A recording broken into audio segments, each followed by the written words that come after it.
এটাতে দিতে হবে এখন দিতে যে হবে সেটাতে বলা হয়েছে যে জিএসএম এর উপর নির্ভর করে আমাদের ফোর্স অ্যাপ্লাই করতে হবে। দুই ধরনের এখানে ফোর্স দেওয়া আছে অ্যাপ্লাই করার জন্য, ফোর্স অ্যাপ্লাই করার জন্য দুই ধরনের ডিভাইস দেওয়া আছে, একটা হচ্ছে 9 কিলো প্যাসকেল আর একটা হচ্ছে 12 কিলো প্যাসকেল।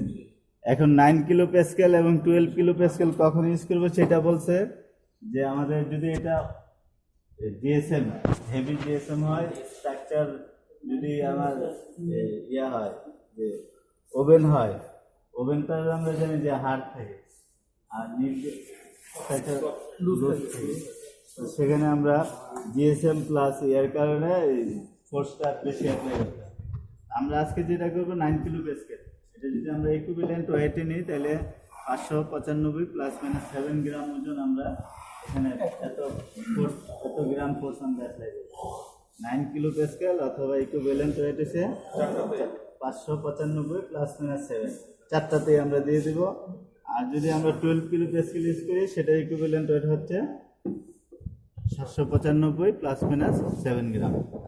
আমরা সবগুলা এই যে সবগুলা ডিভাইসে এখানে নাম্বারিং করে আছে, এক নাম্বারে দিয়ে দিব আমরা ডিভাইসগুলো উপরে। পিলিং এর সময় আমাদের ওভেনে আমরা ইউজ করছিলাম চাকতিটা ভিতরে, আর আজকে পিলিং অ্যাপ্লিকেশনের সময় আমাদের যে ডিভাইসগুলো আছে ওয়েট ডিভাইসগুলো আমরা উপরে ইউজ করব, যে উপরে দিয়ে দিব সবগুলা, প্রত্যেকটাতেই আমরা দিয়ে দিলাম।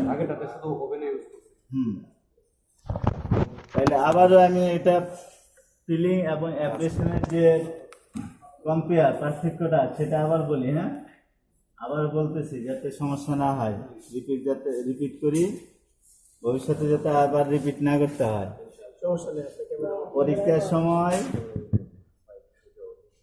যাতে আবার এই সমস্যা যাতে না হয়, সমস্যা না। পিলিং এ আমরা কি করছি, পিলিং এর সময় আমাদের স্যাম্পল সাইজ হচ্ছে 140 মিলিমিটার ডায়া, কাটার রয়েছে ওটা বড় কাটার, স্যাম্পল কাটার যেটা, সেটা দিয়ে আমরা স্যাম্পল কাটবো। একটা স্যাম্পল টেস্ট করতে দুইটা করে স্যাম্পল কাটবো। কেন কাটবো? আমাদের একটা স্যাম্পলের ফেসের সাথে আরেকটা স্যাম্পলের ফেসে ফ্রিকশনের মাধ্যমে আমরা তার রেজিস্ট্যান্স চেক করব রেপ্লিকার মাধ্যমে। আর অ্যাব্রেশনে হচ্ছে আমাদের স্যাম্পল সাইজ হচ্ছে 38 মিলিমিটার ডায়া। এটার এই যে আমরা যে স্যাম্পলের এগেনস্টে এটাকে রেজিস্ট্যান্স চেক করবো সেটা হচ্ছে অ্যাব্রেডেন্ট ক্লথের এগেনস্টে। অ্যাব্রেডেন্ট ক্লথের সাইজ হচ্ছে 140 মিলিমিটার ডায়া, আর স্যাম্পল সাইজ হচ্ছে 38 millimetre dia. 38 millimetre dia sample কাটার জন্য একটা স্যাম্পল কাটার দেওয়া আছে, এই কাটারের দিয়ে আমরা স্যাম্পলটা কাটছি। তাহলে আমাদের এখানে পিলিং এর স্যাম্পল সাইজ হচ্ছে 140 আর অ্যাব্রেশনের স্যাম্পল হচ্ছে 38।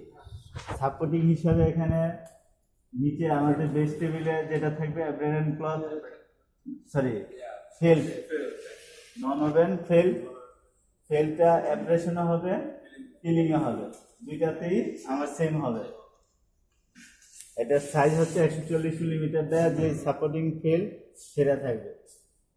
অ্যাব্রেশন এবং পিলিং এর সময় বেস টেবিলে সেট হবে, পিলিং এর সময় সেম স্যাম্পলের একটা অংশ আমরা এখানে সেট করব, আর অ্যাব্রেশনের সময় অ্যাব্রেডেন্ট ক্লথটা সেট করব। পিলিং এর সময় আমাদের যে মেশিন সেটিংটা পেগের ইনার সার্কেলে থাকবে, আর অ্যাব্রেশনের সময় আমাদের যে পেগের যে হেড, পেগের যে বেয়ারিং স্লটের যে হেড সেটা আউটার সার্কেলে সেট করতে হবে। আমরা রেজিস্ট্যান্স চেক করছি সেটা রেপ্লিকার সাহায্যে 125, 500, 2000 তিনটা ইন্টারভেলে চেক করছি। আর আজকে আমরা এটাকে একটা ইনিশিয়াল ওয়েট নিব, আর আমরা এটার সাপেক্ষে ওয়েট লস চেক করবো 250, 500, 700, 1000, চারটা ইন্টারভেলে আমরা তার ওয়েট লস চেক করে একটা ওয়েট লস পার্সেন্টেজ আমরা বের করব। এইভাবে আমরা এটার কম্পারিজন শিখলাম। আর এখানে ওয়েটের কথাটা বলছি যে আমাদের এটাতে হচ্ছে 9 কিলো প্যাসকেল এবং 12 কিলো প্যাসকেল। আমার ওয়েট ওভেন এবং নিট দুই ক্ষেত্রে দুইটা স্যাম্পলে আমাদের ফোর্স অ্যাপ্লাই করতে হয়, কিন্তু পিলিং এর সময় আমাদের নিটের জন্য কোনো ফোর্স অ্যাপ্লাই করতে হবে না, সেটা 163 প্লাস মাইনাস 7 গ্রাম যেটা ওই ফোর্সেই চলবে। আর যদি আমার ওভেন হয় তাহলে 423 প্লাস মাইনাস 7 গ্রাম ফোর্স দিতে হবে। সেখানে আমরা 163 সাথে 260 গ্রামের একটা এক্সট্রা ওয়েট অ্যাড করার ফলে 423 প্লাস মাইনাস 7 গ্রামের একটা ওয়েট আমরা পাইছি, সেটার সাহায্যে আমরা ওভেনটা টেস্ট করছি। আর এখানে অ্যাব্রেশনের সময় আমাদের সবগুলো আমরা দিয়ে দিছি 9 কিলো স্কেলের ওয়েট। আর সেট করার নিয়ম হচ্ছে আমাদের যেহেতু আজকে 1000 করতে হবে, আমরা সেট করে নিব।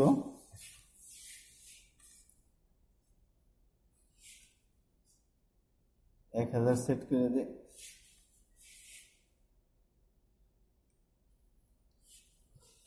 এক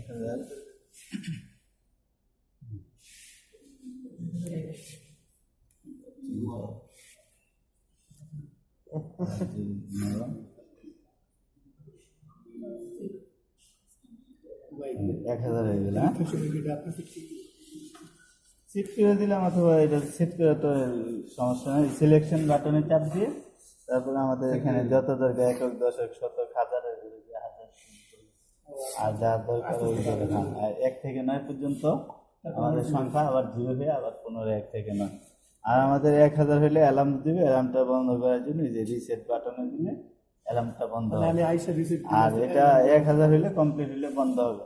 আর আমাদের যে মাঝে ইন্টারভেল চেক করবো, মাঝে কিন্তু আমাদের আড়াইশোর জন্য যখন আমরা ইন্টারভেল চেক করবো তখন রেড দিয়ে পোস্ট করে নিব, অথবা স্টপ করে তারপর বের করে আবার মাঝখান বের করে আবার চেক করে দিতে হবে। আজকে একটু ঝামেলা, বারবার খুলতে হবে আমাদের, ঠিক আছে? তো স্টার্ট দিয়ে দিলাম। হ্যাঁ, আর আমাদের যে আজকে যে মোশনটা দিচ্ছে সেটা হচ্ছে লিসাজাস মোশন।